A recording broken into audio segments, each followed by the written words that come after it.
Tak pikir langsung penutup ini. Repot Pak B, belum pembukaan sudah ditutup. Lah ya, lagi dibuka loh, kok penutup. Oke, teman-teman, Pak B dan ini rancangan proposal saya. Jadi judulnya adalah pengembangan holistic unconscious learning untuk meningkatkan kemandirian belajar, keterampilan metakognitif, serta berpikir kreatif pada siswa SMA di Surabaya dan sekitarnya. Nah, latar belakangnya begini. Jadi potensi kinerja siswa ini selama ini besar, potensi manusia lah katakanlah seperti itu, yang tidak pernah diutik-utik itu letaknya di pikiran bawah sadar. Nah, padahal potensi ini luar biasa untuk meningkatkan kinerja siswa, terutama dalam belajar dan bagaimana mengelolaannya. Sayang, banyak yang tidak mengutik-utik ini dalam pembelajaran. Seperti itu. Selain itu, keterampilan metakognitif siswa di Indonesia itu menurut beberapa penelitian itu rendah, maka pengembangan ini diharapkan bisa juga meningkatkan keterampilan metakognitif, termasuk juga kemandirian belajar siswa. Menurut salah satu ahli, Paul McKenna, jadi dia bilang tidak ada murid yang bodoh, yang ada adalah murid yang tidak mengerti cara mengatur kemandiriannya dan tidak mengerti strategi belajar. Seperti itu. Nah, selain itu, kinerja siswa di Indonesia kalau kita lihat dari PISA, Program for International Student Assessment oleh OECD, setiap 3 tahun itu hasilnya masih seputar angka-angka itu, 380, mentok 410 lah ya, itu sekali terus turun lagi sekitar, ya rata-ratanya 390-an. Ini data dari OECD yang diolah oleh, saya ambil dari CSIS dan Lemhanas yang baru. Lalu berdasarkan TIMSS, Trend in Mathematics and Science Study yang dilakukan oleh IEA, International Association for Evaluation of Educational Achievement, menunjukkan kemampuan yang mediocre gitu ya, menengah, yang diartikan bahwa kemampuan berpikir tinggi siswa di Indonesia masih rendah. Salah satu aspek berpikir tingkat tinggi itu kan berpikir kreatif. Karenanya perlu untuk meningkatkan kemampuan berpikir kreatif bagi siswa. Seperti itu latar belakang masalah. Lalu pembahasan masalahnya bagaimana kelayakan holistic unconscious learning ini untuk meningkatkan kemandirian belajar, keterampilan metakognitif, dan berpikir kreatif pada siswa SMA di Surabaya dan sekitarnya. Lalu bagaimana keefektifan holistic unconscious learning ini untuk meningkatkan kemandirian belajar pada siswa dan seterusnya.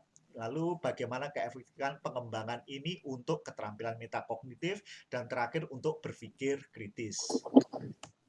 Nah, tujuan penelitian, tujuannya menghasilkan model holistic unconscious learning yang layak untuk meningkatkan kemandirian belajar, keterampilan metakognitif, dan berpikir kreatif pada siswa SMA di Surabaya dan sekitarnya. Yang kedua, menghasilkan model holistic unconscious learning yang efektif.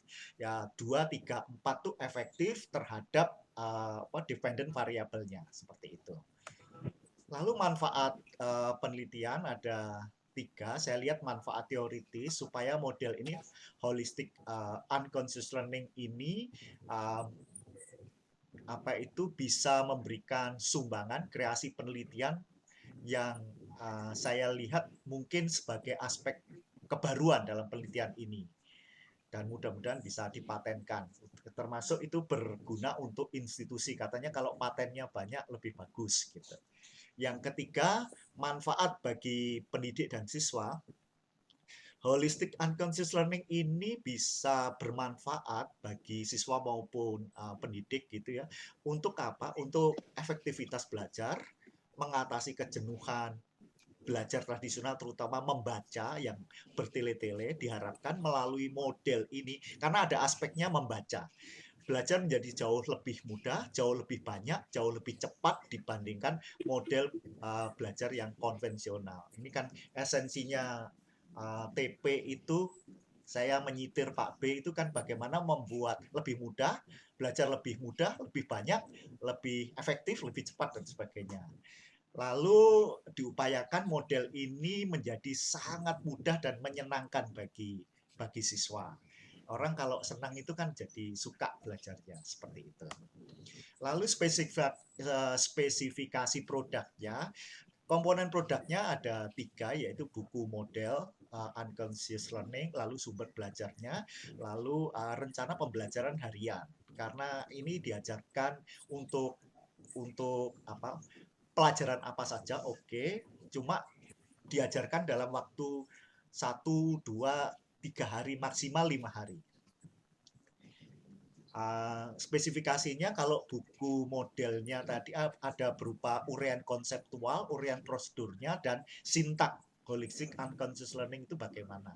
Lalu sumber belajarnya berupa bahan ajar yang berbentuk teks, video, lalu gambar, rekaman audio pembelajaran, handout yang berupa PDF dan buku cetak. Lalu bahan ajarnya disajikan model blended, yaitu disampaikan secara direct, langsung gitu ya, dan diberikan dalam bentuk digital. Ya, lalu rencana pembelajaran hariannya itu diharapkan ada spesifikasi yang menunjukkan kompetensi apa sih setelah menguasai model ini. Indikatornya apa saja, lalu strategi pembelajarannya bagaimana, evaluasinya, penilaiannya bagaimana. Ini spesifikasi produknya. Nah, definisi operasional saya tidak menggunakan definisi istilah karena yang saya definisikan variabelnya. Jadi definisi yang operasional. Jadi holistic unconscious learning adalah model belajar yang secara holistik itu menyeluruh menggunakan pikiran sadar dan pikiran bawah sadar, sehingga atau yang menjadikan seorang mampu menggunakan potensi pikiran bawah sadarnya dengan cara sadar, sehingga potensi pikiran bawah sadar yang selama ini dikatakan raksasa tidur bisa dimanfaatkan secara sadar. Lalu yang kedua, self-regulated learning ini adalah kemandirian untuk mengatur dirinya dalam belajar. Kemampuan self-regulated learning ini memungkinkan siswa untuk apa? Mengelola, mengarahkan, dan mengurus dirinya sendiri dan bisa mengendalikan hidup mereka, terutama dalam belajar. Yang ketiga, keterampilan metakognisi. Metakognisi ini sebetulnya menunjukkan kepada kecakapan pembelajar secara sadar dan memonitor proses pembelajarannya.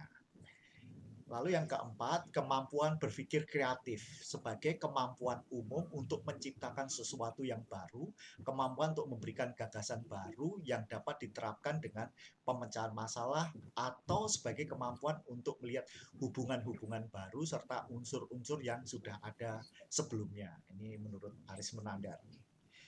Nah, kemudian kajian teorinya nanti kita bahas mengenai unconscious mind and conscious mind yang kita bersumber pada teori pemrosesan informasi. Kalau kita ingat ketika kita belajar psikologi pendidikan lanjut, kita ada. Lalu holistic unconscious mind, ini kenapa holistik? Karena saya mengambil beberapa model yang ada sebelumnya di dalam unconscious mind, sehingga ada beberapa saya ramu, ibaratnya saya membuat versi gado-gado yang kompleks, yang lebih kompleks dan mudah. Makanya saya sebut holistik. Sebelumnya sih unconscious mind saja, unconscious, tapi ketika saya perdalam lebih lanjut, itu saya memilih holistic unconscious mind. Lalu yang ketiga, self-regulated learning, kemandirian belajar. Lalu yang keempat, keterampilan metakognitif. Yang kelima, kemampuan berpikir kreatif. Lalu yang keenam, bagaimana model ini dikembangkan dalam kawasan TP, termasuk desain pengembangannya. Sementara saya pakai Dick and Carey, sampai dengan ada masukan yang lebih lanjut. Kenapa? Karena saya lihat ini, saya adalah sistemik, artinya nanti ada saya dan tidak ada saya, ini bisa dipelajari sendiri. Sehingga desainnya adalah desain yang sistemik seperti Dick and Carry salah satunya seperti itu. Ini pertimbangan awal. Antara pakai Dick and Carry atau lain ini masih kita perlu kaji lanjut. Metode penelitiannya berupa desain penelitian, prosedur penelitian, subjek penelitian, dan teknik analisa datanya.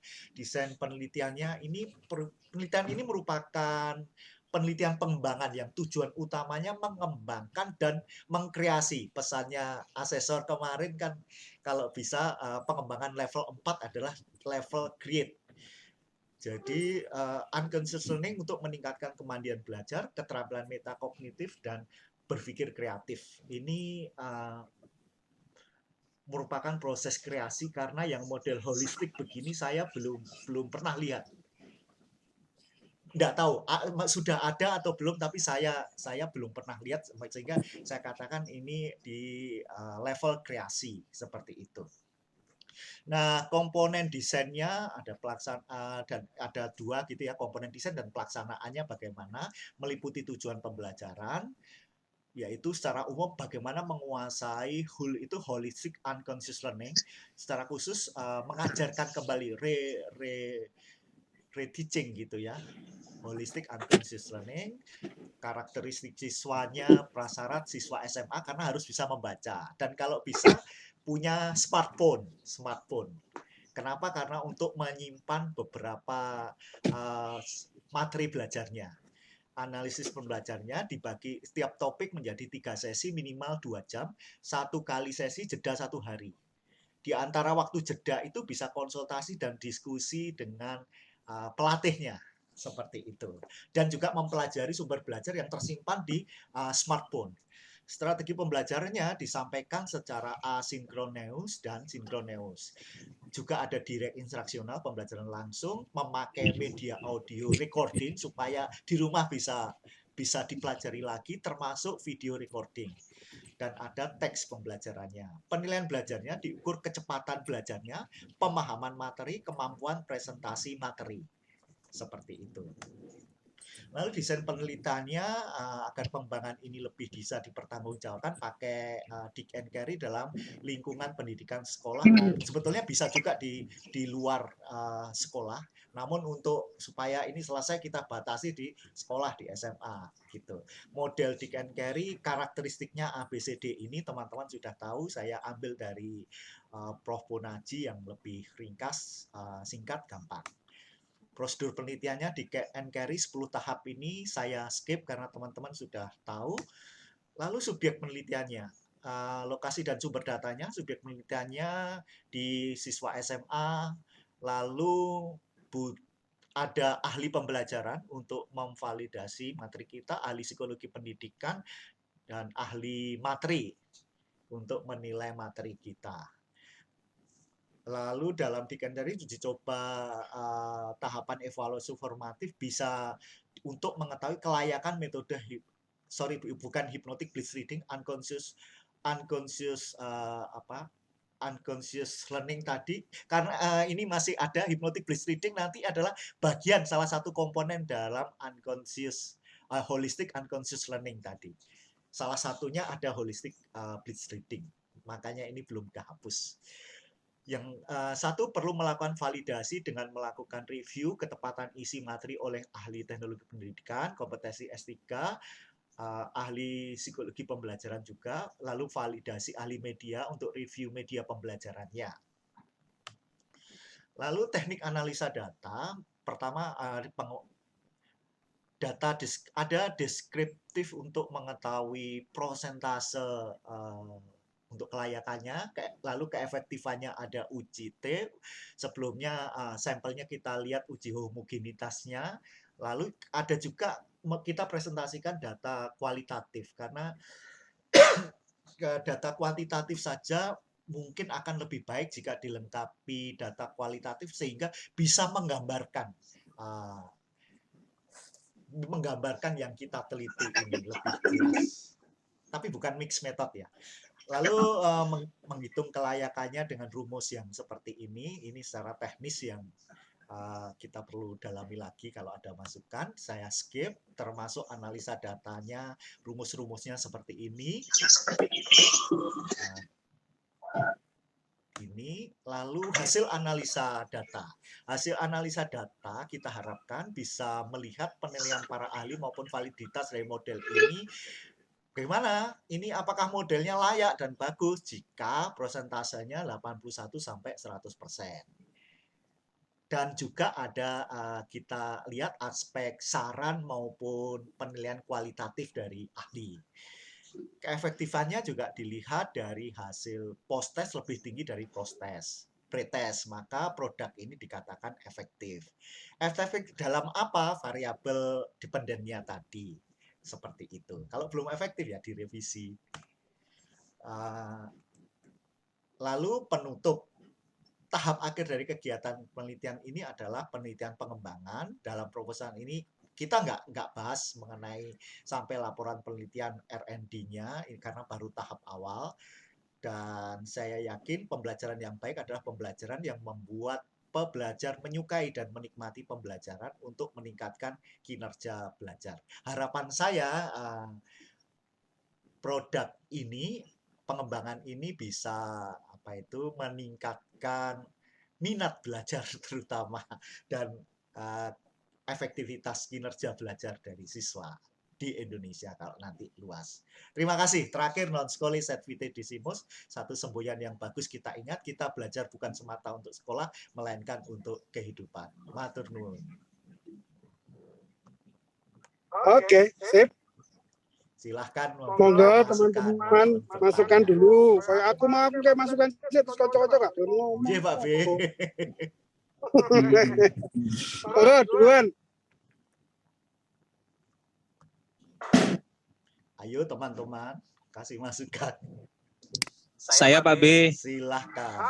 Oke, Pak Adip. Pak Adip. Oke, mohon maaf, saya off cam karena sambil di jalan ini Pak B.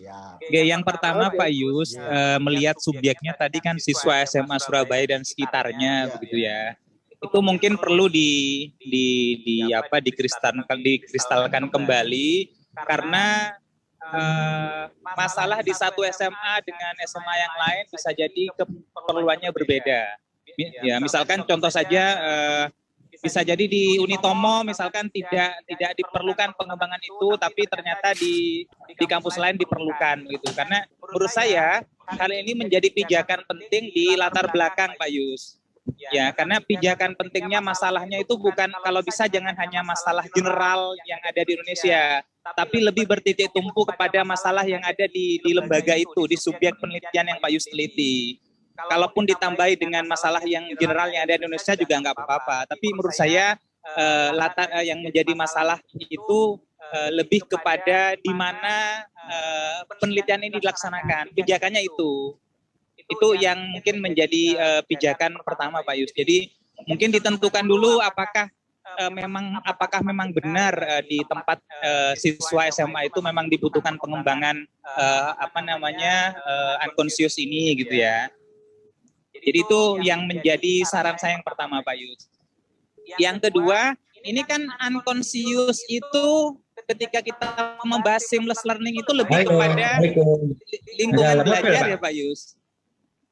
Bukan. Unconscious sama itu durung aku nomor kamar. Bagus. Bocor sepertinya. Jadi sepertinya unconscious learning itu kan lebih kepada lingkungan belajar gitu. Jadi bukan model gitu kan. Terus ditambahi dengan holistik begitu. Nah, tadi di definisi awal itu kan menggabungkan antara alam bawah sadar dengan alam sadar begitu ya. Padahal kalau unconscious learning sendiri kan sepertinya nggak melibatkan alam bawah sadar sepertinya ya. Mohon maaf. Coba dicek kembali nanti mungkin saya yang salah gitu ya. Nah, nanti bagaimana pijakannya begitu ya. Karena ini kan lebih ke pengembangan model, padahal kan unconscious sendiri itu adalah lingkungan sepertinya, lingkungan belajar gitu. Itu saja mungkin saran saya Pak Yus. Terima kasih. Saya jawab dulu aja ya sebelum teman-teman yang lain ya. Terima kasih Pak Hatip masukannya. Cuma host, halo host. Sing aku metu Tolong, kono, metu kono. halo host, tolong Mutik, dimatikan mutik. mikrofon yang Masya tidak musik. Allah. Terus saya deh. Host, Bu, oke. sudah. Host bisa Sing mematikan. enggak loro-loro tak. Loh, turun. Ini kelihatannya hostnya di mobil Pak Beb. Oke, lanjut. Oke. Terima kasih Pak Hatip untuk apa itu namanya masukannya. Sebetulnya memang penelitian pengembangan hampir semua penelitian banyak berangkat dari pemecahan masalah. It's right. Saya setuju. Tapi ada literatur lain dalam penelitian pengembangan selain memecahkan masalah itu juga mengembangkan masalah, mengembangkan potensi. Jadi mengembangkan potensi. Ini saya lihat kita selain memecahkan masalah, masalahnya saya ambil general karena saya yakin pizza itu mewakili sudah representasi siswa di Indonesia kebanyakan. Sehingga saya kira masalah itu juga akan terjadi hampir di setiap sekolah. Even though bahkan di sekolah-sekolah unggulan. Seperti itu. Sehingga saya yakin masalah yang diteropong pizza itu juga menjadi masalah di sekolah. Sehingga saya tidak mempermasalahkan mau di sekolah mana, oke. Yang penting nanti sampelnya bisa terlihat homogenitasnya. Makanya kita uji. Apakah sampelnya itu mewakili populasinya? Seperti itu. Dan saya kira metode pizza untuk membidik tiga kemampuan di Indonesia itu sudah mewakili. Sehingga menurut saya mau siswa dimanapun oke. Tinggal nanti mungkin menambahkan masalah-masalah titipan di sekolah itu yang kurang lebih signifikansinya tidak terlalu besar dibandingkan masalah yang saya teropong. Dan kalau ada masalah lain saya batasi. Kalau perlu saya eliminasi. Nggak selesai kalau kita ngikuti semua kehendaknya sekolah. Karena penelitian ini goalnya kan sebetulnya disertasi saya selesai. Kecuali nanti mau memecahkan masalah di sekolah itu yang secara spesifik sebagai konsultan education is okay. Seperti itu Pak. Mas anyway, terima kasih masukannya. Lalu yang kedua. Halo? Halo, apakah suara saya terdengar? Masuk. Oke. Yang kedua, begini Pak Hatip, unconscious learning itu artinya kan unconscious kalau diterjemahkan literally di dalam bahasa Indonesia kan bawah sadar. Unconscious mind sih sebetulnya. Jadi penggunaan alam bawah sadar itu nggak tepat kalau kita dalam komunitas model-model unconscious. Tapi memang mind, diterjemahkan mind, bukan alam. Alam bawah sadar kan bukan unconscious nature gitu. Tapi unconscious mind, alam pikiran bawah sadar. Nah, ini sebetulnya sudah given. Kita manusia diciptakan itu ada. Dan model hasil pikiran, model mind itu selama ini yang dikembangkan banyak, yaitu pikiran sadar dan pikiran bawah sadar. Ini aliran yang paling besar. Meskipun ada nanti bilang unconscious suprasadar, tapi saya tidak memilih ini, yang mudah saja saya bagi dua. Yang secara sadar, conscious mind, dan unconscious mind yang secara bawah sadar. Bawah sadar itu gampangannya gini, kita tidak sadari. Kita tidak sadari. Contoh misalnya, kita bernafas, sehari bernafas berapa kali, kita nggak sadari. Di belakang kita ada orang, kita nggak tahu siapa, tapi bulu kuduk kita kadang berdiri. Itu kerjaannya bawah sadar. Kenapa? Karena otak kita nggak bisa memerintahkan bulu kuduk untuk berdiri sendiri. Nah, salah satu metode belajar unconscious namanya yang saya kembangkan juga ada di barat itu yang sudah terkenal namanya photo beat reading. Jadi bagaimana membaca itu kayak memotret, cepat sekali kayak blitz. Yang tadi saya kembangkan di sini hypnotic blitz reading tadi itu salah satu aspeknya. Termasuk ternyata belajar sambil tidur itu bisa loh. Kita tidur yang secara tidak sadar, makanya menggunakan pikiran bawah sadar sambil mendengarin materi-materi yang sudah direkam. Nah, itu kalau kalau cuma sayang saya belum menemukan literatur yang bisa dipertanggungjawabkan. Dulu ceritanya Perang Tapi Dunia ada praktisinya itu, Pak. Ada praktisinya itu, Pak. karena saya praktisi Pak B. Saya praktisi ini. Ada praktisi belajar sambil tidur itu ada. Oh Pak. iya betul, betul. Jadi awalnya ceritanya begini Pak B. Gus Dur itu. Gus Dur itu. Betul. Saya pernah lihat Gus Dur ketika seminar di LIPI, beliau masih bisa melihat Pak B. Jadi dia ngorok, dia bisa dengar semua. Kita pikir Itu benar. hanya bisa Gus Dur. Ternyata oleh Neuro Linguistic Program bisa dimodel Pak B. Sehingga saya ini salah satu pengembangannya memodel sintaknya itu. Seperti itu. Nah harapan saya ini kan ya kenapa holistik? Karena ada yang model tidur, ada yang model baca, ada yang model neurolinguistic programming. Saya ramu jadi gado-gado. Yang ketiga pertanyaannya Pak Hatip, apakah ini seamless learning? No, ini berbeda. Ini bukan learning environment.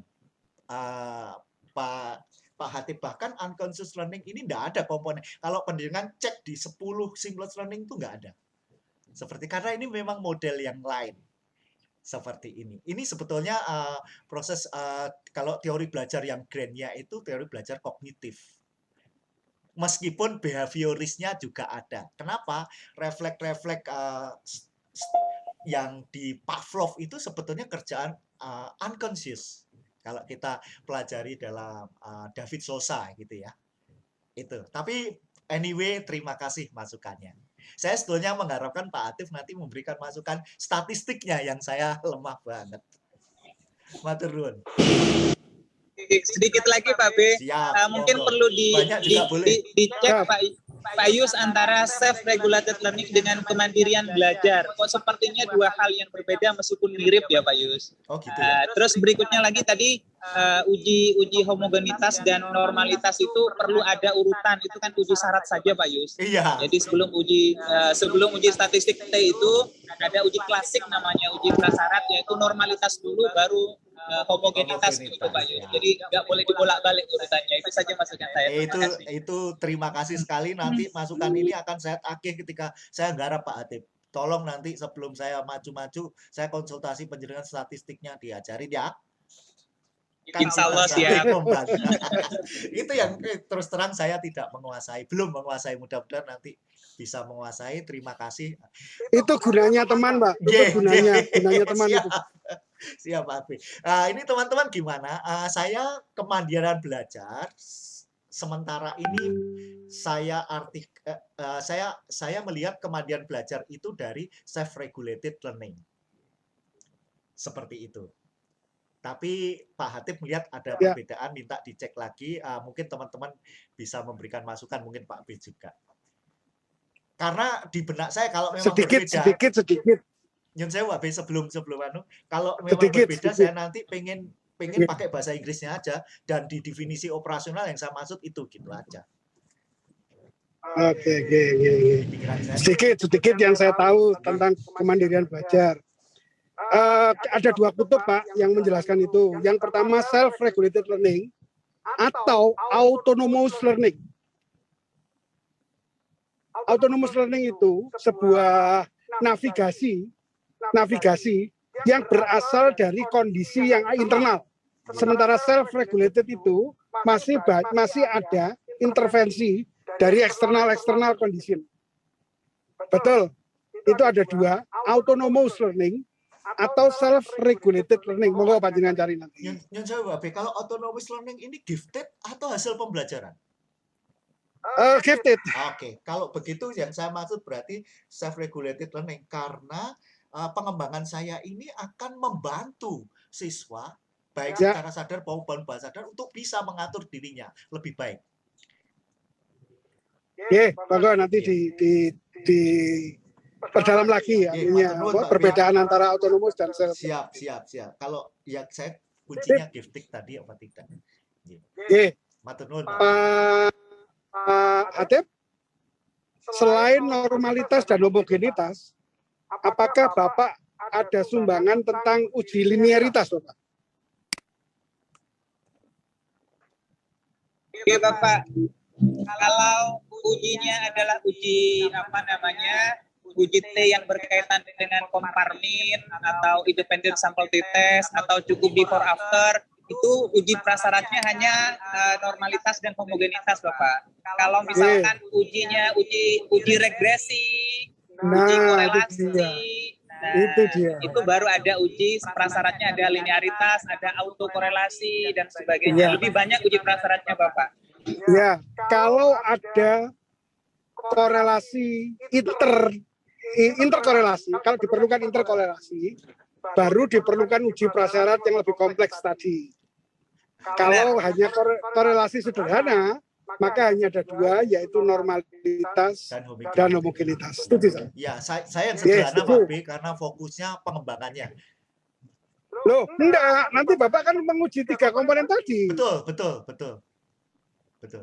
Variabel triggernya ada berapa tadi? Variabel triggernya? 3. Lah iya, kalau ada multi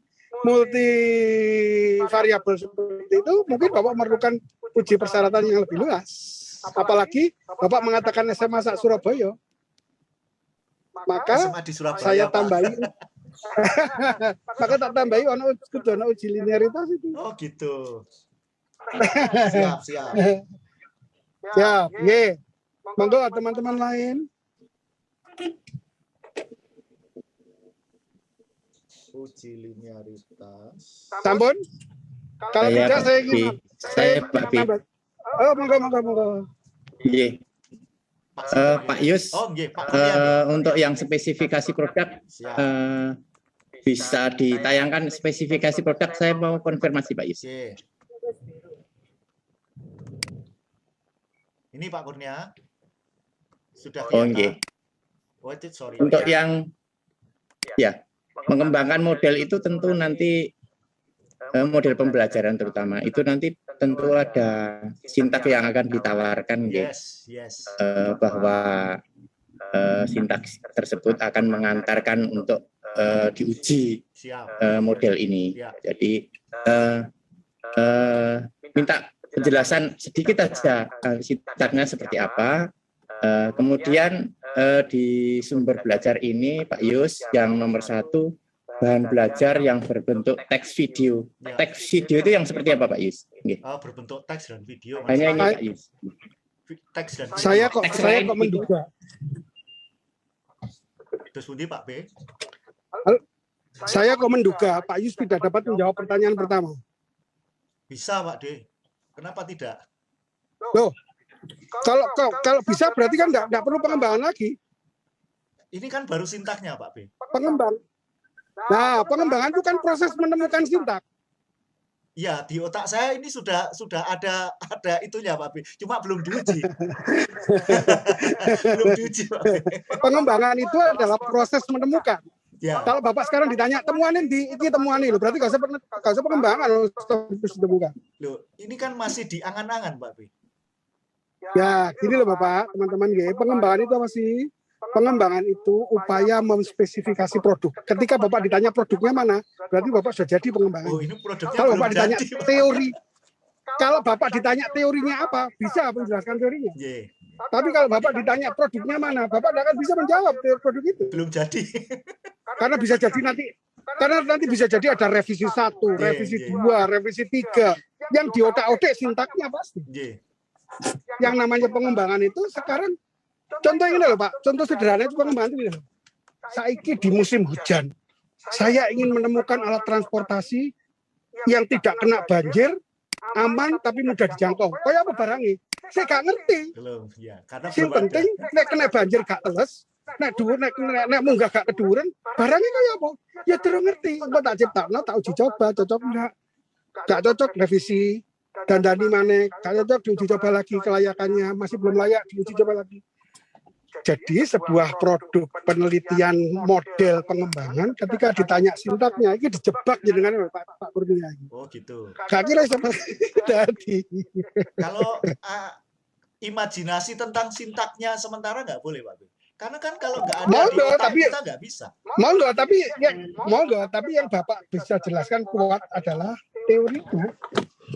Oke. Siap. Saya nambah Pak Yus, sintak yang nantinya akan ditawarkan dan tentunya pasti akan diuji. Itu yang saya konfirmasi ke Pak Yus, karena dalam presentasi ini tidak tersinggung sama sekali urut-urutan tersebut. Jadi saya perlu konfirmasi agar saya bisa membayangkan bahwa model unconscious learning ini nanti arahnya seperti apa. Jadi yang akan ditawarkan nanti kira-kira seperti apa, kan yang ditawarkan itu nanti akan diuji. Bagaimana Pak Yus? Apakah bisa dijawab yang seperti ini? Ini boleh dijawab nggak Pak B? Angan-angan produknya. Kalau Bapak sudah bisa menjawab, berarti penelitian Bapak selesai. Angan-angan produknya Pak B. Kan itu sama juga Walt Disney dulu. Ketika, tapi paham ya? Paham. Logika pengembangan paham ya? Oke, siap, lanjut. Ini boleh dijawab Pak Kurnia, angan-angannya nih. Boleh. Iya. Ini yang ingin saya konfirmasi seperti itu. Ya, karena saya yakin nanti Pak Kurnia itu bisa bantu diseminasinya. Baca buku itu rata-rata Pak Kurnia untuk buku bukan textbook yang berat, tapi rata-rata 200 halaman butuh berapa lama? Butuh 4 hari. Nah, dengan metode saya 2 jam sampai bisa mempresentasikan. Untuk ngerti pelajarannya Pak B, kalau nggak punya waktu belajarnya sama sekali, Pak Kurnia belajarnya butuh berapa lama dan bagaimana caranya? Searching. Nah, searching kan berarti punya waktu searching. Ini kalau nggak punya waktu, ya Pak Kurnia tidur, tak puterin semua rekamannya Pak B, pikiran bawah sadarnya memakai sintak-sintak yang kita susun sehingga bisa menerima informasi saat tidur kayak Gus Dur. Kira-kira enak nggak belajarnya? Jadi pas tidur, kan punya waktu untuk tidur ya kan, itu disetelin aja di sebelah HP-nya gitu. Nah itu nanti ada metodenya bagaimana itu masuk di bawah sadar dan dipanggil kembali. Seperti itu Pak Kurnia. Teorinya ada. Cuma saya pengen secara parsial yang bukan holistik, saya sudah mempraktekkan ke banyak siswa bermasalah. Tapi kan parsial, bukan holistik. Ini yang saya kembangkan holistik seperti Pak B. Barangnya apa? Sekarang yang holistik belum jadi. Tapi yang parsial, hypnotic blitz reading sudah jadi. Kemarin sudah proposalnya kita kasih yang ke penelitian pengembangan kemarin. Gitu Pak B. Cuma saya mau disertasi ini holistik yang baru. Gitu. Oke, sip. Ada lagi, saya harap banyak masukan teman-teman. Selagi Bu Novitri belum ada. Kalau terakhir saya nih, Pak B. Don Sewu, holistic unconscious itu modelnya siapa? Ya, model saya Pak B. Artinya sudah ditemukan atau holistic unconscious itu baru teori? Teorinya itu secara holistik belum ada. Itu penamaan dari berarti kan gini. Berarti kan Bapak belum menemukan ini model ini apa. Cuman Bapak punya holistic unconscious. Ya. Ini kan bukan nama model ya Pak. Holistic unconscious itu bukan nama model. Bukan. Berarti mungkin begini. Ini hanya giring ya. Ini hanya giring berpikir. Jangan dianggap ini final. Pengembangan model bla bla bla berbasis holistic unconsciously untuk meningkatkan variabel 1, 2, 3. Kalau gitu gimana? Saya ulang. Pengembangan model bla bla bla berbasis holistic unconsciously, artinya model yang akan Bapak ciptakan itu didasari oleh teori holistik dan bawah sadar. Maksud saya untuk meningkatkan variabel 1, 2, 3. Maksud saya begini Pak B. Ini basis teorinya itu sebetulnya teori pemrosesan informasi Pak B. Jadi saya ingin holistic unconscious learning ini menjadi model. Berarti namanya memang nanti suatu saat namanya, kalau tadi kan model Agus Ya, gitu ya. namanya holistic Tadi model unconscious Agus. learning, Pak B. Berarti holistic unconscious learning ini akan jadi nama model, Yes, bukan sekedar teori. betul, betul. Betul, Pak B. Betul? Betul. Kalau saya Oke, inginnya monggo begitu. kalau gitu. Ye. Iya, kalau Sama gitu juga monggo. kan Jadi Dick and Carey artinya saat itu menamakan desain sistematik and apa ya? Iya, Ya, bukan pengembangan Dick and model Carey sistem. kan? Iya. Orang lain yang menamakan Iya. Dick and Carey. Iya, pengembangan model berbasis sistem. Iya, Monggo karena teorinya dia teori bagaimana seluruh komponen ini disatukan. betul, betul. Gitu ya. Ye. Oke, monggo. Kalau memang itu bukan nama model atau itu sekedar hanya kajian teori, monggo Bapak yang tahu nama model yang lebih tepat apa. Karena biasanya nama sebuah model itu mengandung arti-arti tertentu, Betul. mengandung makna-makna tertentu, mengandung implementasi Betul. yang mungkin bisa jadi berbeda dengan hasil temuan penelitian Bapak nanti. Ye, ye. Ye. Bisa jadi berubah nama modelnya, Pak B. Iya. Ya. Iya, berarti model bla bla bla dengan berbasis teori holistic unconscious learning untuk meningkatkan variabel A, B, C. Begitu ya? Nyun sewu, Pak B. Ini holistic unconscious learning itu teorinya nggak ada, Pak B. Yang ada adalah teori pemrosesan informasi. Yang ada adalah teori unconscious learning. Dan Nah ya, unconscious learning kan ada teori tadi, Ya. teori bawah sadar tadi, betul. bahwa secara bawah sadar, secara bawah sadar orang bisa belajar ketika dia tidak dalam keadaan sadar. Ye. Seperti Gus Dur yang tertidur Betul, tadi, betul. tapi saya memang masih ingat itu waktu sidang MPR itu Gus Dur tertidur di sorot TV dengan tajam. Betul. Tapi begitu beliau bangun, beliau Bisa bisa menguraikan mengomentari semua. semua yang dipidato. Yang dipidatokan tadi beliau bisa mengomentari. Betul. Ini orang dalam kapasitas keilmuan bisa diungkap oleh teori Bapak. Ye.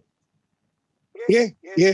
Cukup itu saja dari saya. Matur nuwun, Tadi Pak. tentang pengembangan, monggo didiskusikan dengan Pak Hatip bahwa pengembangan itu spesifiknya mungkin lebih baik, lebih terbatas, tidak terlalu luas. Karena kalau luas itu nanti hasilnya digeneralisasikan, diumumkan, ya apa ya, ditarik secara lebih luas lagi. Karena Matur nuwun, Ye, monggo. saya sedikit Pak B, terakhir itu karena sebetulnya impian saya ini nanti kalau ada waktu lagi kita dalam penelitian kuantitatif yang bisa digeneralisasikan, memang goal saya seperti itu, sehingga bisa memecahkan masalah bisa di Indonesia, Pak. Pikiran saya, mudah-mudahan Pak Kurnia suatu saat bisa bantu. Kalau gitu penelitiannya bukan pengembangan, tapi nanti sudah hasil pengembangan, sudah temuan hubungan antara holistic unconscious learning dengan variabel ini. Setelah Judulnya bukan ini jadi, pengembangan. Pak B, maksud saya. Iya. Iya, Ye, gitu. matur Ye. nuwun. Ye. Siap. Monggo. Ye. Ada lagi teman-teman? Oh ya, teman-teman, maaf Pak B, saya minta sesuatu teman-teman. Teman-teman kalau tahu Torrance Creative Thinking Test, karena untuk mengukur kreativitas, keterampilan kreativitas, tolong saya dikasih tahu ya. Selama ini saya tahu logika ininya, tapi bahan tesnya belum pegang. Yang ada katanya di Psikologi UI yang menyediakan, karena Bu Komi Semiawan itu mengadaptasi dari tesnya Torrance. Matur nuwun.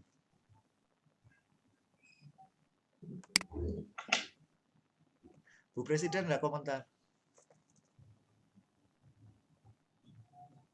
Perlu komentar saya, Pak Yus. Perlu lah. Pak Yus, Ya. ini kan yang menjadi sasaran siswa ya, Ya, bukan gurunya ya. bukan. Gurunya ikut ya boleh. Jadi mereka nanti menguasai bagaimana belajar secara unconscious. Yes. Unconscious. Holistic unconscious learning. Gitu. Yes. Betul. Nah, ini mereka bisa belajar pakai modelnya Pak Yus ini, Ya. holistic unconscious learning ini, itu untuk mempelajari apa? Semuanya bisa atau hanya tertentu, misalkan tentang konsep saja atau tentang apa, menghafal rumus-rumus, prinsip, atau tentang menghafal fakta-fakta, Ya. atau semuanya, Kalau teorinya, termasuk yang psikomotor gitu. teorinya bisa belajar semuanya. Saya pernah waktu saya ikut training apa itu ya, model begini, Master Neuro Linguistic Programming itu saya nggak pernah lihat sama sekali main itu skateboard. Ini kan, halo Pak Agus, main skateboard cuma dengan melihat TV model akses unconscious learning 15 menit dicoba langsung bisa naik skateboard yang sebelumnya belum bisa. Seperti itu pengalamannya. Melihat videonya, namanya teknik modeling, namanya deep identification. melihat video itu conscious atau unconscious ya? Melihat video adalah conscious, makanya tadi, tetapi melihat videonya itu dimasukkan di bawah sadar, namanya dengan teknik deep trance identification. Gitu. Cara memasukkannya? Ya, itu ada, itu nanti yang kita tulis yang menjadi sintak-sintak itu. Yes, karena kenapa holistik? Karena ada banyak basic teorinya yang memasukkannya beda-beda. Makanya ini saya kembangkan sehingga bisa diakses oleh almost everyone.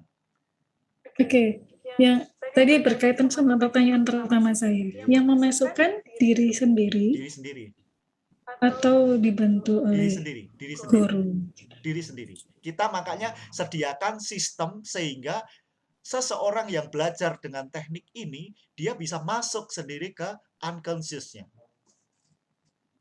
Sehingga makanya desainnya sistemik, menjadi satu sistem, not depend to the someone, tidak tergantung pada trainernya nantinya.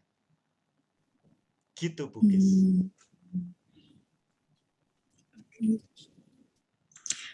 Ya, terima kasih. Kembali kasih. Tapi nanti dibantu ya. Boleh melanjutkan Pak Yus? Boleh. Silakan Pak. Menyambung dari konfirmasi Bu Husnul, jadi tidak ada satu model yang bisa dipakai untuk semua kondisi.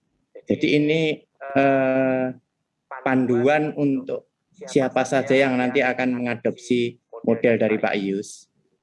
Biasanya itu model spesifik, kompetensi yang dibelajarkan juga spesifik, kemudian kondisinya juga spesifik. Kalau modelnya Pak Yus ini bisa, pada dasarnya bisa untuk semua, alangkah hebatnya lah nanti. Ya, justru itu nanti mungkin Pak Yus nanti, ya, mungkin Pak Yus nanti akan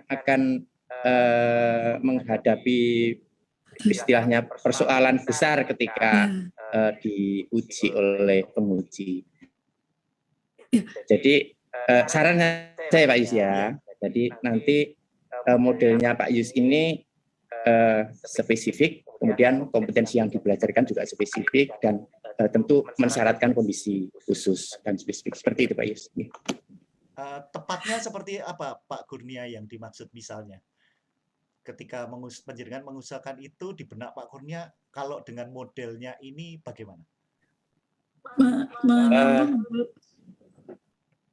Misalnya modelnya Pak Yus kan sudah spesifik pasti ya.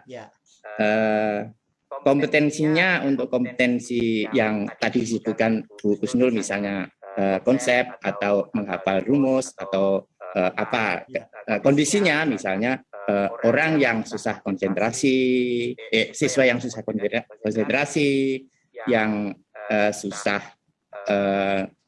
menghitung, misalnya seperti itu Pak Yus. Jadi kalau satu model untuk semua, nanti Pak Yus malah repot nanti mengembangkannya bagaimana ini arah jeluntrungnya nanti jadi membingungkan banyak orang.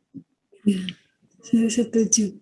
Tapi ya Prinsipnya masukkan saja. terima kasih. Prinsipnya begini Pak Kurnia. Pengetahuan itu kan ada pengetahuan prosedural, konseptual, lalu metakognitif, yes. Faktual, prosedural, konseptual, metakognitif ya. Gitu ya. Metakognitif, Pak Yus. Ya ada beberapa buku yang nambahi ke 4. Ya. Artinya itu bisa nggak terlalu signifikan untuk di-APK. Ya, gitu. Tapi begini Pak Kurnia, misalnya ya saya makanya kenapa holistik, karena nanti itu ini ada beberapa apa ya model-model yang saya satukan menjadi holistik gitu ya.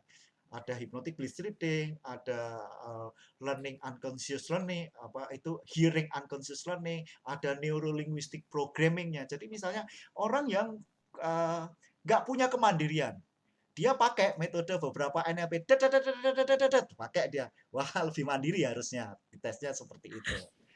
Terus orang yang kesulitan menghafalkan, dia pakai teknik misalnya beberapa nanti kita sebutkan beberapa teknik belajar yang menghafalkan, misalnya yang singkat-singkat itu, Hicho Mejiku Hibi Uap gitu, itu yang ngikur tahanan misalnya seperti itu, warna-warna yang disingkat, atau beberapa teknik lain. Jembatan keledai. Ada istilahnya khusus Pak, bukus itu sehingga mau matematika, mau ngafalin, mau belajar bahasa, oke. Karena di teorinya unconscious learning sendiri itu untuk mengatasi hampir semua mata pelajaran, semua subjek.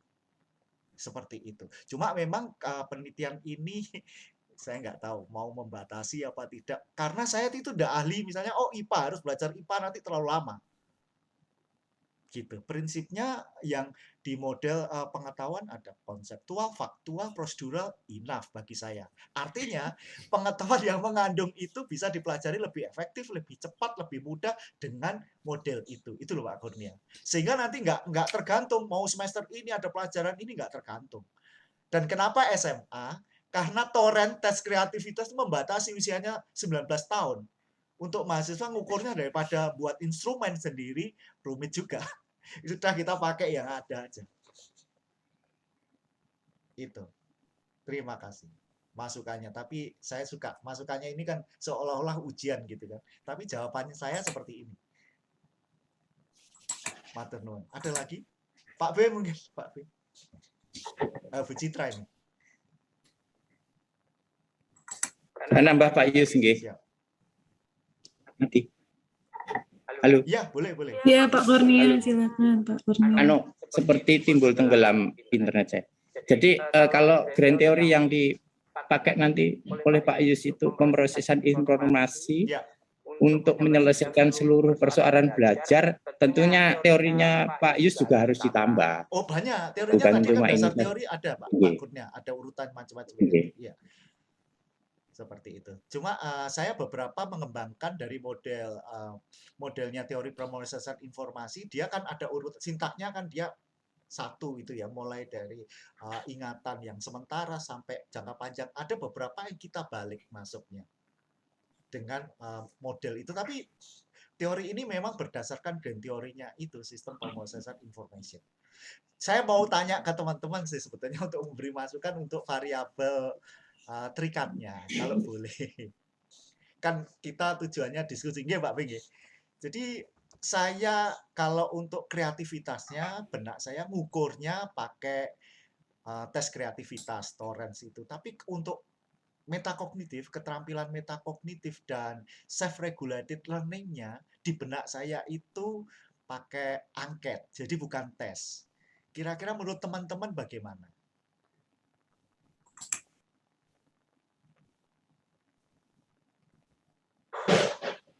Halo, mohon bantuan. Adakah teman-teman yang self-regulated learning? Adakah teman-teman yang metakognitif skill? Saya sengaja metakognitif skill-nya, saya ambil skill. Metakognitif maha luas. skill yang diambil dari Cooper yang bukunya ditulis oleh ini Pak B, Bu Siti Masitoh, dan Pak Fajar itu keterampilan metakognitif mulai dari keterampilan perencanaan, prediksi, monitoring, dan evaluasi. Keterampilan evaluasi 4 ini. Saya kira saya kembangkan instrumennya dari ini. Saya kira mungkin tidak terlalu rumit. Tapi saya nggak tahu apakah metakognitif skill itu harus dites atau memang pakai kuesioner angket gitu. Itu yang saya belum nemu, tapi di benak saya sementara itu pakai angket. Yang saya kembangkan dari ini Pak B di halaman Pak B dan kawan-kawan di halaman 165 itu menulis keterampilan metakognitif menurut Cooper itu ada 4 hal itu.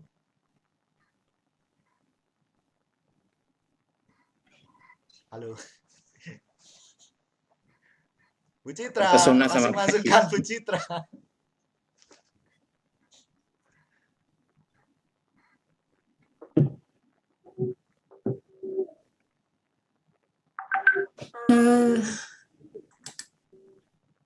Jadi Pak, ini karena belum jelas, mungkin karena bukan saya yang neliti, jadi Pak Yus yang mengerti semuanya. Jadi penerimaannya masih luas gitu kan, jadi untuk menjawabnya juga agak gimana. Jadi Pak Yus ini membedakan metakognitif dengan SRL begitu ya? Yes.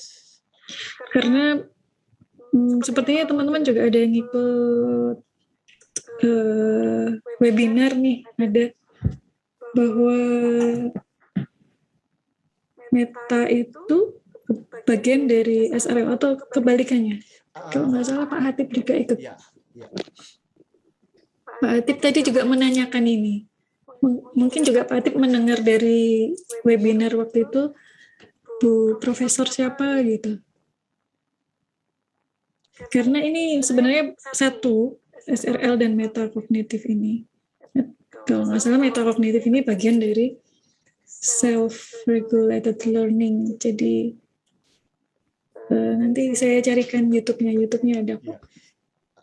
Dari situ mungkin nanti bisa ketemu cara ngukurnya seperti apa, karena penjelasannya sangat detail dan jelas. Oke, nanti bagi ke saya buku ya, itu YouTube-nya. Matur nuwun. Cuma saya berangkatnya dari dua buku yang berbeda. Satu tentang memang ansih metakognitif, salah satunya menyebut keterampilan metakognitif, dan satu buku yang memang membahas self-regulated learning. Yang memang ada intersection antara self-regulated learning dan metakognitif.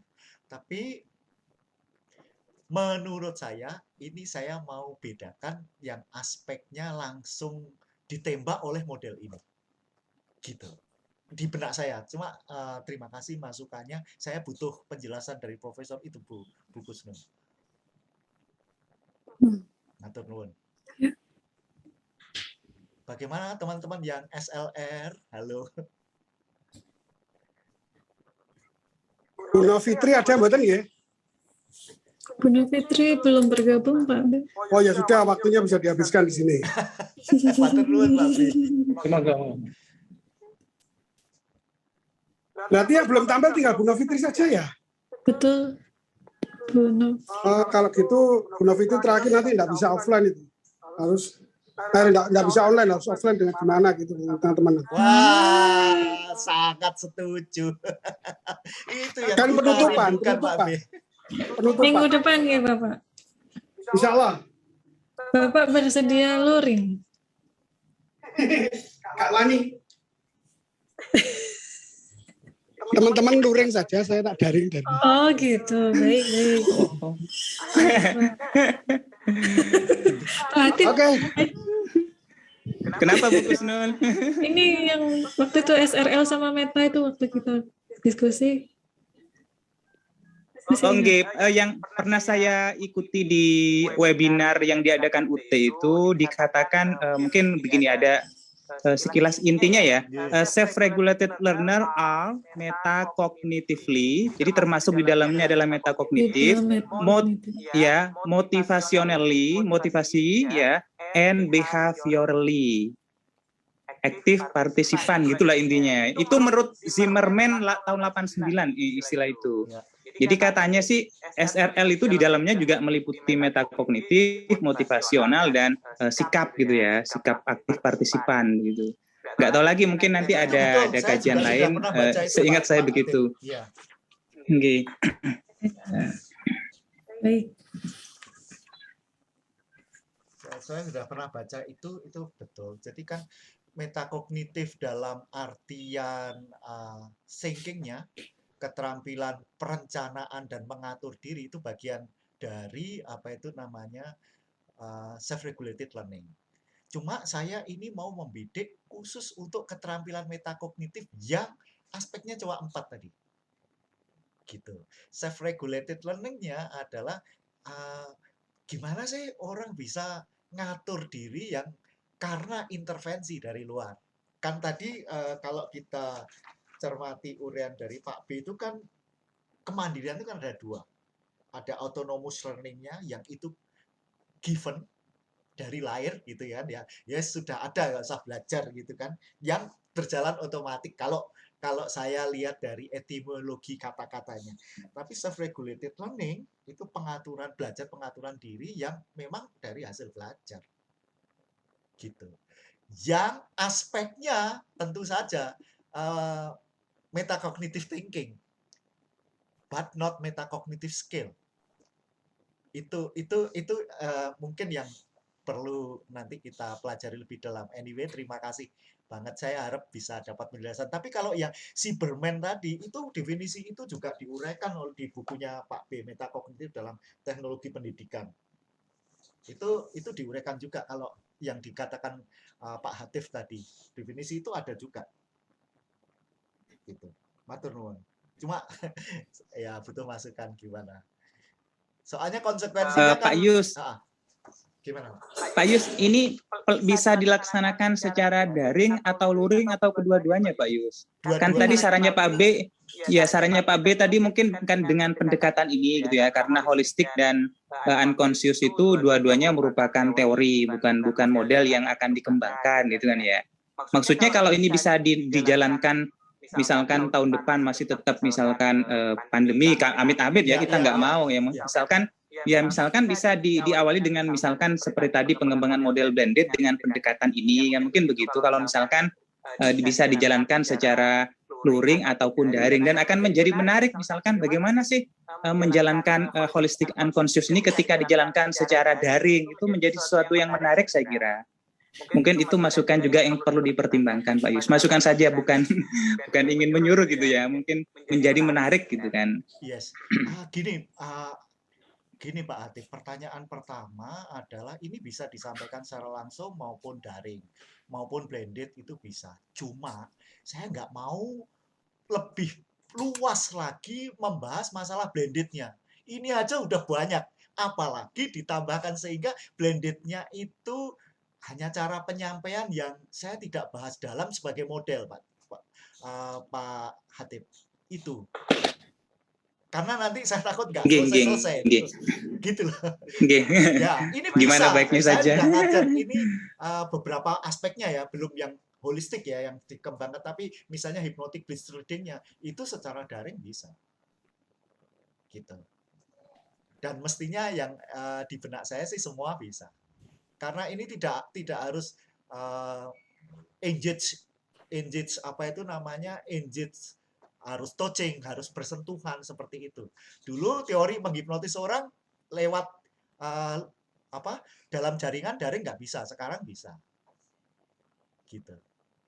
Ibaratnya seperti itu. Ya, kenapa saya nggak model misalnya model blended learning untuk unconscious learning, dalam unconscious learning, pembelajaran holistic unconscious learning untuk meningkatkan itu. Nah, saya nggak mau seperti itu karena terlalu bisa 1000 halaman nanti Pak Hatip, dan nggak selesai nanti. Ya, saya tahu itu. Cuma waduh, kalau dituruti semua ya memang bagus, tapi resourcesnya kita ini dibatasi waktu. Katanya Pak Andi Mariono kemarin harus lulus cepat, apalagi ada buku Snul yang harus super cepat gitu kan. Apa hubungannya baik-baik saja? Saya boleh nambah sedikit? J, Pak B. Ya, saya mengomentari kekhawatiran Pak Hatip tadi. Saya berharap belajar online itu dikembalikan pada marwah semula. Mengapa? Karena sekarang terus terang belajar online itu tidak berada pada marwah semula. Belajar online itu kan sekarang hanya digunakan untuk menjaga jarak karena pandemi. Padahal sebenarnya belajar online itu punya tujuan pembelajaran yang berbeda, tidak sekedar menjaga jarak. Tapi misalnya saja meningkatkan kemampuan berpikir kritis, meningkatkan kemampuan penalaran verbal, meningkatkan kemampuan asosiasi objektif. Itu yang dilakukan oleh pembelajaran jarak jauh. Makanya UT sangat yakin mahasiswanya jauh lebih punya Kualitas. kemampuan substitusi verbal dibanding mahasiswa manual. Karena dia tidak hanya sekedar melihat dosen ngomong, melihat papan tulis ditulis, melihat buku, tapi dia betul-betul berasosiasi terhadap konsep-konsep itu lebih baik. Jadi saya berharap Pak, online learning dikembalikan pada marwah semula. Enggak, Pak. Setuju. Kita kalangan teknologi pendidikan itu rodok prihatin.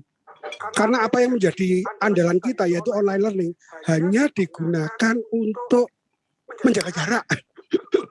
Jadi digunakan untuk kemampuan karena kita tidak boleh ketemu ya pandemi ya kita online. Benar-benar khusus. Iya karena itu kan orang-orang protes. Tidak bisa semua tujuan pembelajaran di online kan setuju karena teknologi pendidikan juga tidak akan mengatakan bahwa online satu-satunya modus belajar yang terbaik. Tidak. Online itu digunakan untuk tujuan-tujuan pembelajaran tertentu. Saya berharap pandemi segera berakhir. Tapi bicara tentang online tidak akan pernah berakhir. Meskipun pandemi berakhir. Belajar tentang blended learning, pembahasan tentang blended learning tidak akan pernah selesai, berhenti. Hanya karena pandemi berhenti. Pandemi berhenti nggak apa-apa. Hanya mengabaikan satu kelebihan online yaitu menjaga jarak. Padahal tujuan online jauh lebih mulia dalam meningkatkan SDM daripada sekedar menjaga jarak. Jadi saya rada prihatin teman-teman yang punya pemahaman bahwa blended learning digunakan pada masa pandemi. Nanti pada masa pandemi sudah tidak ada blended learning, tidak ada online learning lagi. No, ya Kak Nono, itu justru harus lebih banter, lebih tajam untuk menjelaskan bahwa online learning adalah suatu teknologi pendidikan untuk memecahkan masalah tadi. Jadi saya berharap monggo teman-teman nanti saya yakin ketika pandemi selesai teman-teman sudah pada jadi dokter semua dan tetap bergerak di bidang teknologi pendidikan, apakah itu blendednya, apakah itu offline-nya, apakah itu daringnya, apa luringnya tetap dikembangkan, tidak hanya sekedar menjaga jarak. Salam sehat untuk kita semua. Salam sehat. Terima kasih Pak D. Oke, lanjut. Kalau memang tidak ada Bu Novitri ya mau nggak ditutup? Pak Yus. Ya, saya. Sudah. Kalau sudah.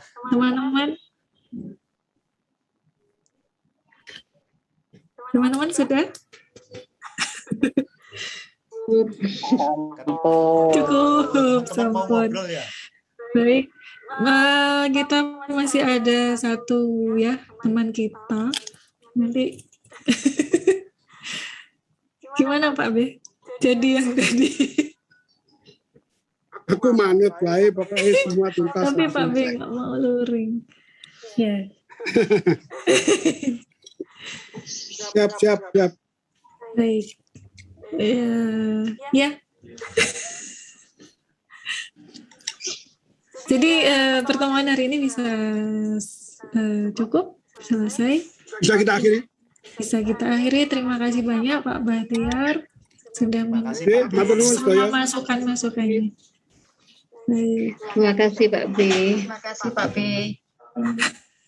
Kita nek mahasiswa ini kayak gini cocok nek prodine akreditasi ini A itu cocok. Merayakan Pak B. Alhamdulillah. Mahasiswanya tajam ini. Oke, sip. Thank you. Selamat sore semua. Assalamualaikum. Matur nuwun Pak B, matur nuwun. Sukses selalu. Terima kasih Pak B.